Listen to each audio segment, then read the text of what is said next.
Bienvenue sur votre chaîne Savoir-faire digital. Dans la vidéo précédente, nous avons vu comment utiliser les fonctions d'agrégation avec la clause group by.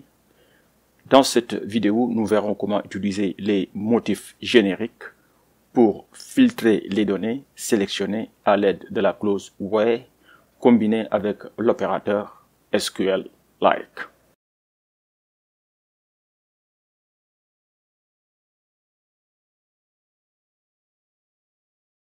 L'opérateur like est utilisé dans une clause where pour rechercher un motif spécifié dans une colonne.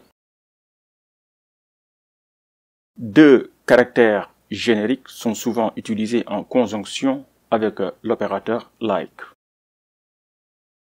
Le premier caractère est le signe de pourcentage qui représente 0, 1 ou plusieurs caractères.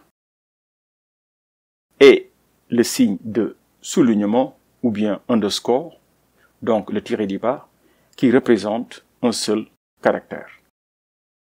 Maintenant, nous allons passer à la syntaxe. La syntaxe est composée de trois parties. Premièrement, l'instruction select qui permet d'extraire les données.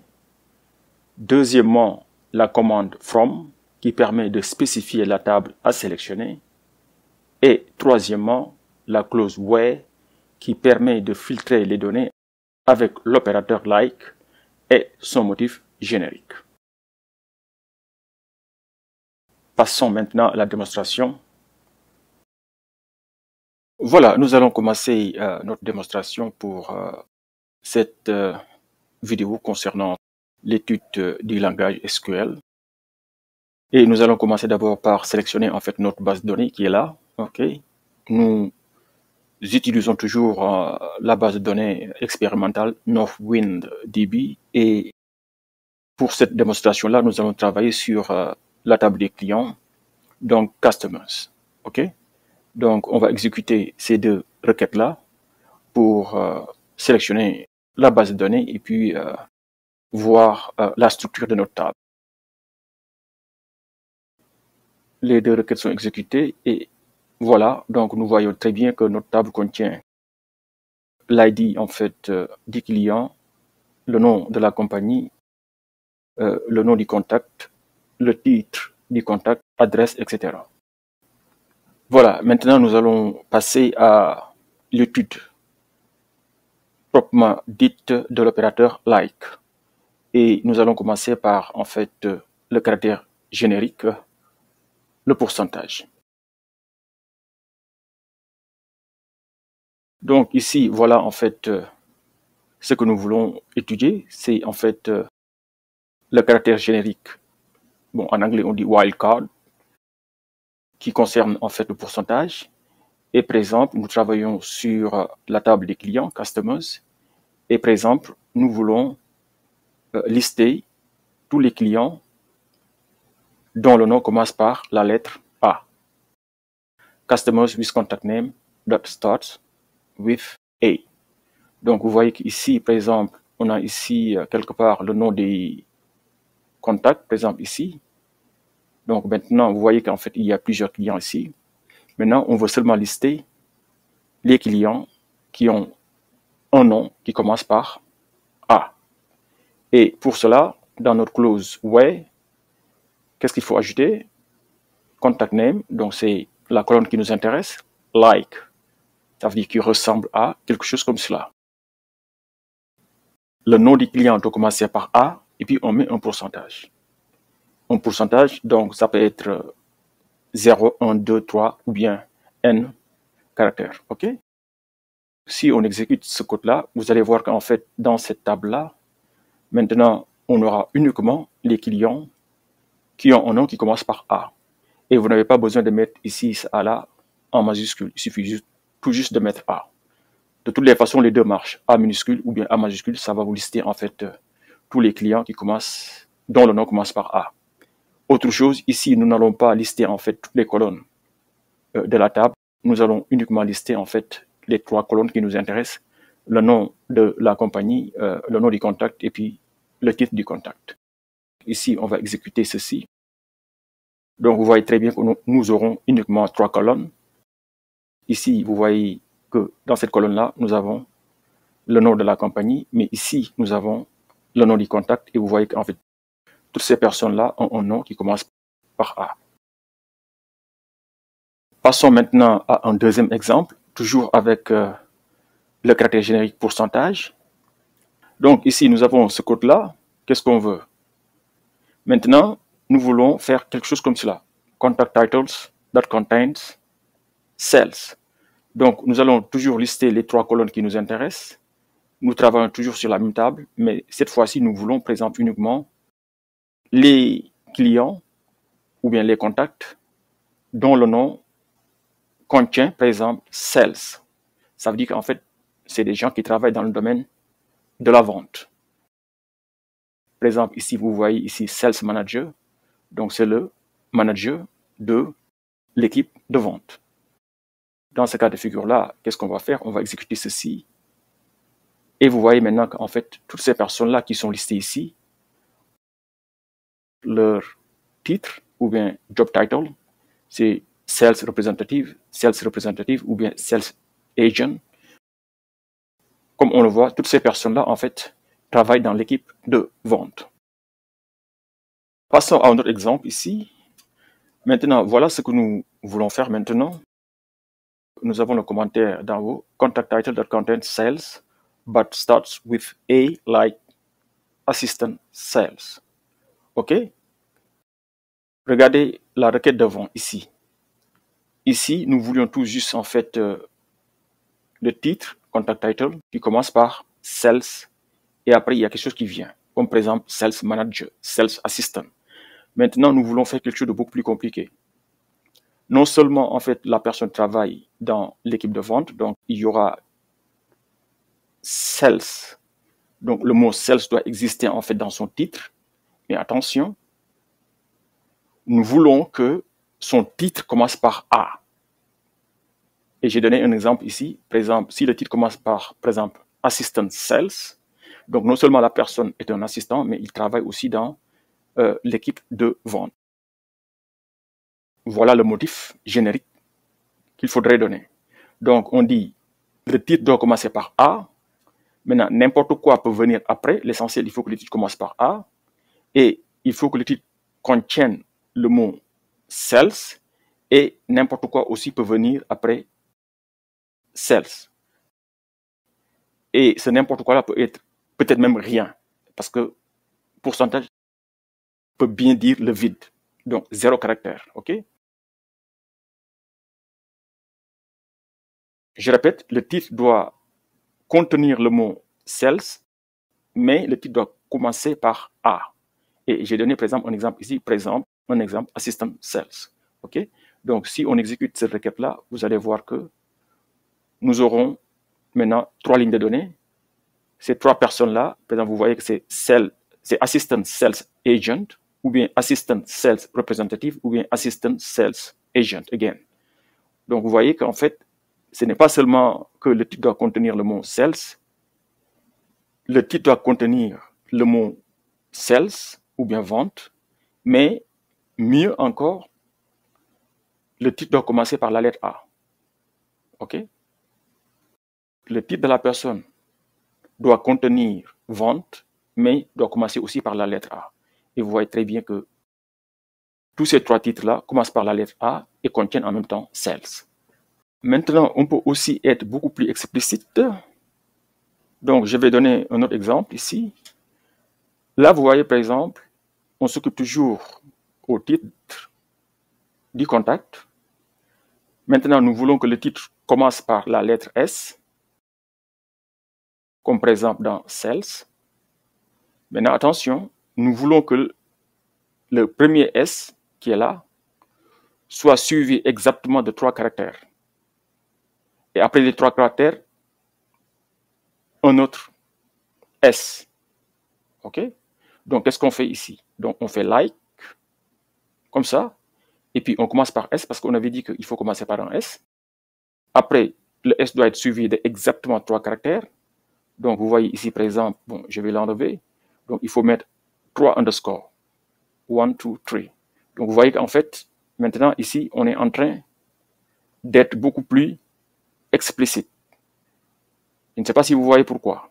Donc, si vous voulez être explicite sur le nombre de caractères, vaut mieux utiliser en fait le tiré du bas, ou bien underscore, ou bien le tiré du soulignement, on l'appelle.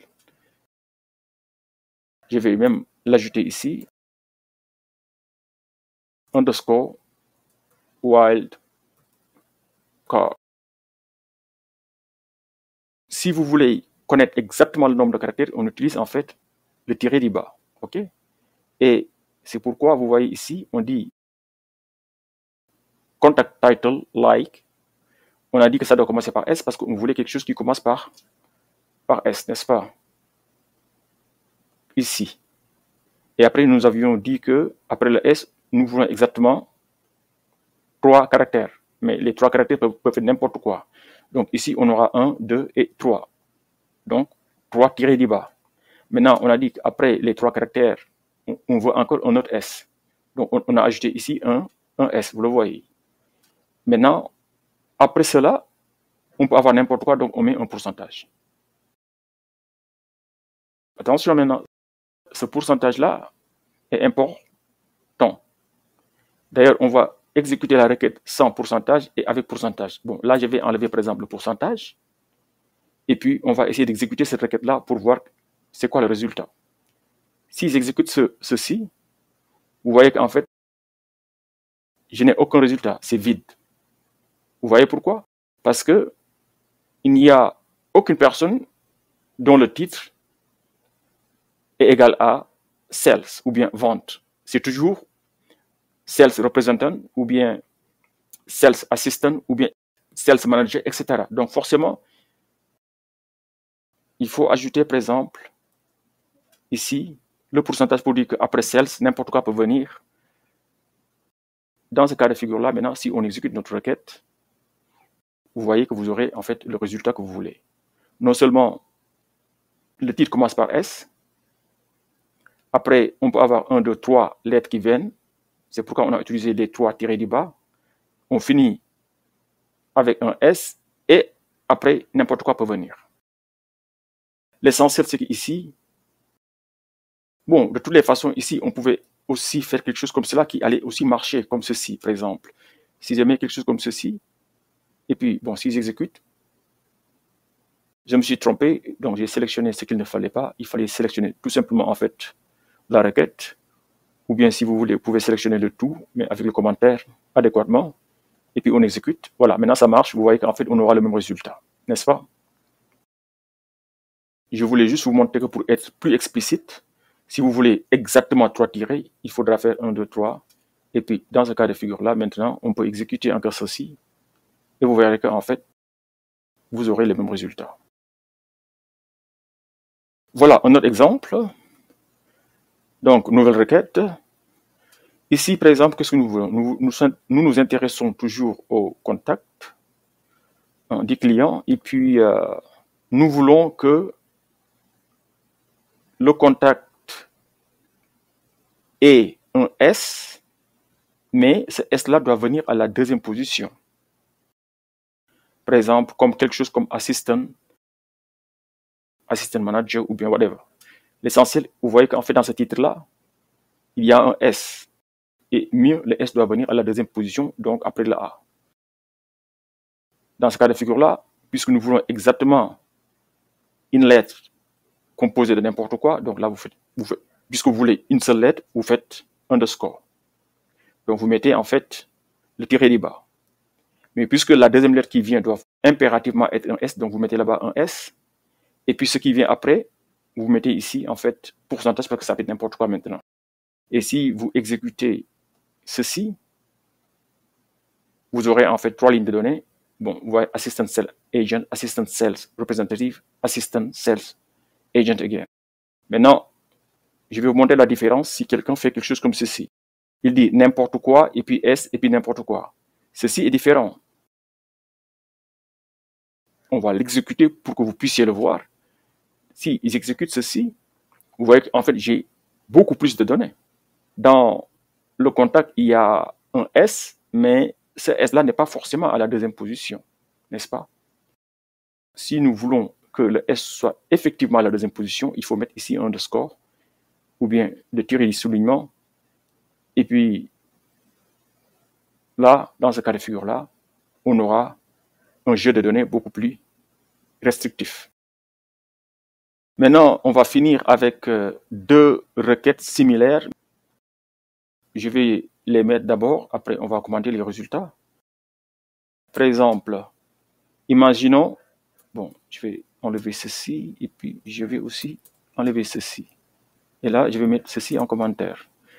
No wildcard, full match. Qu'est-ce que cela veut dire? Si je ne mets pas de caractère générique, c'est-à-dire que si je ne mets pas de pourcentage, je ne mets pas d'underscore.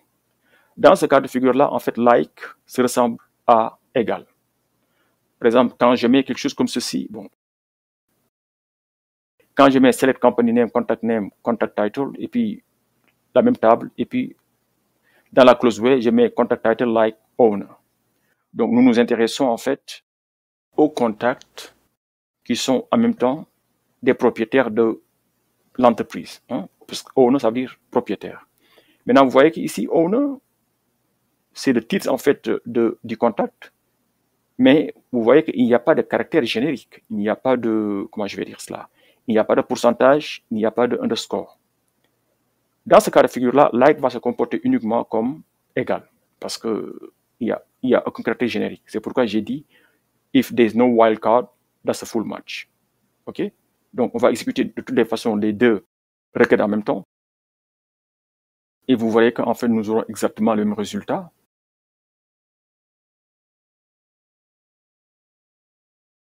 Là, vous voyez, par exemple, on va tout juste peut-être regarder les 10 premiers et vous allez vous rendre compte que c'est les mêmes choses. Par exemple, ici, 1, c'est Anna, whatever. C'est la même chose. Deuxième, c'est Antonio. Oups. Ici, on va aller voir le troisième.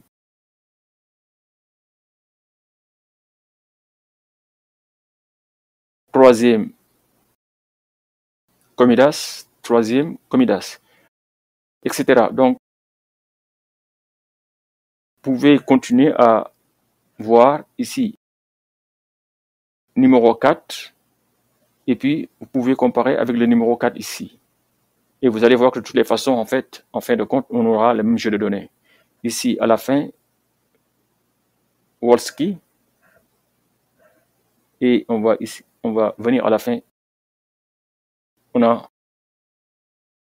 le même nombre de lignes de données et puis c'est identiquement les mêmes contacts. Ainsi, nous finissons en fait la démo concernant l'opérateur like et puis comment utiliser les motifs génériques, pourcentage qui veut dire 0, 1, 2, 3 ou bien plusieurs caractères, et puis underscore ou bien tiré du bas ou bien le tiré du soulignement qui veut dire un seul et unique caractère. Ceci conclut cette démonstration. Dans la prochaine vidéo, nous reviendrons sur les opérateurs in et between qui permettent de simplifier plusieurs conditions dans une clause where. N'oubliez pas de soutenir la chaîne, abonnez-vous et montrez votre appréciation en cliquant sur le bouton j'aime. Un grand merci et à très bientôt.